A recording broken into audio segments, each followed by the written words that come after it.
Hello. I just wanted to talk to you for a few minutes in this short lecture about Kate Chopin's story called The Story of an Hour. In this story, one of the themes that we have is the theme of entrapment and the notion of escape.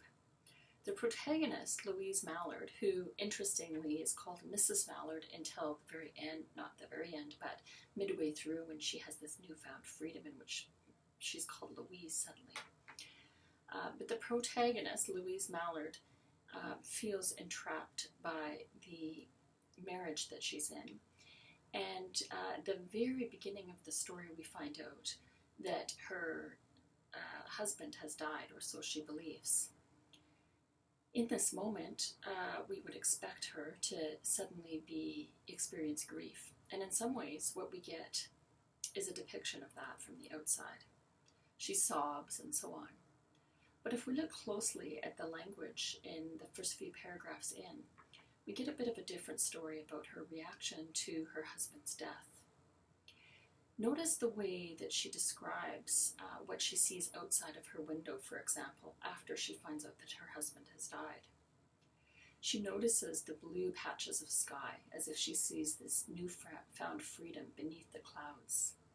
She discusses the sparrows twittering as if she's kind of joyful about this sound. She describes the chair that she's sitting in as roomy and comfortable, as if it's this kind of newfound roominess or freedom that she's found. So although Louise Mallard doesn't tell us directly how she feels about her husband's death, she does describe her surroundings in a way which shows us that she is feeling a kind of newfound freedom and relief in his death. On the second page of the story, we suddenly do get her own words, and she whispers under her breath the word free, free, free. And this kind of sense of freedom is escaping her almost beyond her own will. She is no longer able to kind of repress that feeling of excitement and freedom she has about her husband's death.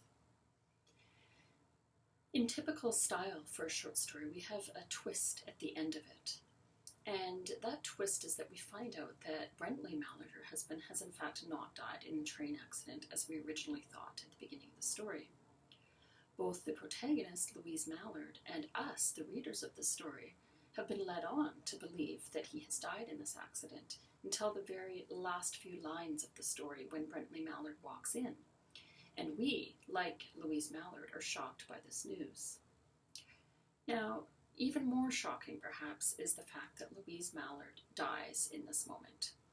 And we have been told at the beginning of the story that she suffers from heart disease.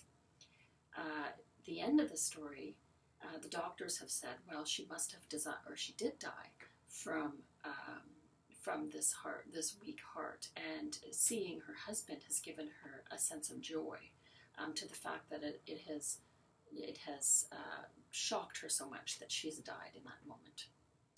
That is a very ironic ending because we as readers know from the way she has described this newfound freedom that she has, that she is in fact not overjoyed to see her husband.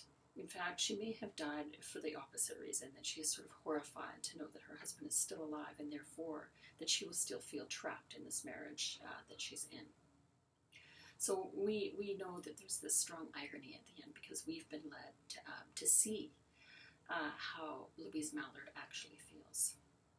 One thing to note about this story is where we're getting the information from and how we and Louise could have gotten the wrong information for most of the way through the story until we find out that Brentley Mallard is in fact alive.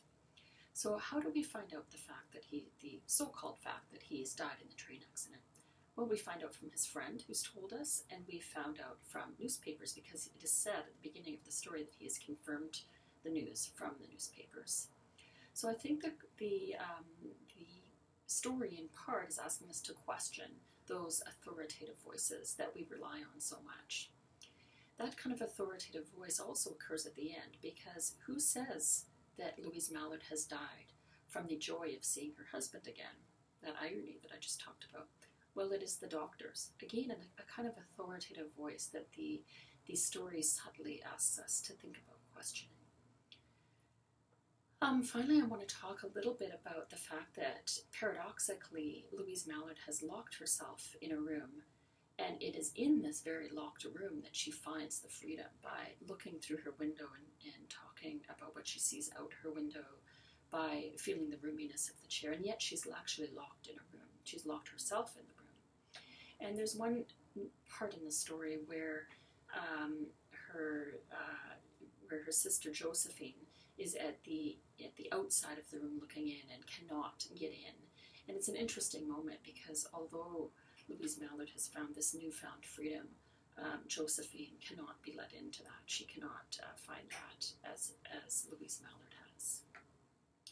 Lots to think about in this very short story, very tight, compact story with a surprise ending, full of irony, full of themes such as the notion of escape and entrapment,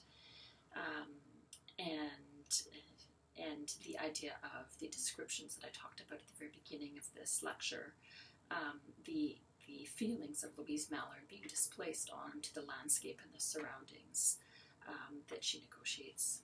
Thank you for listening.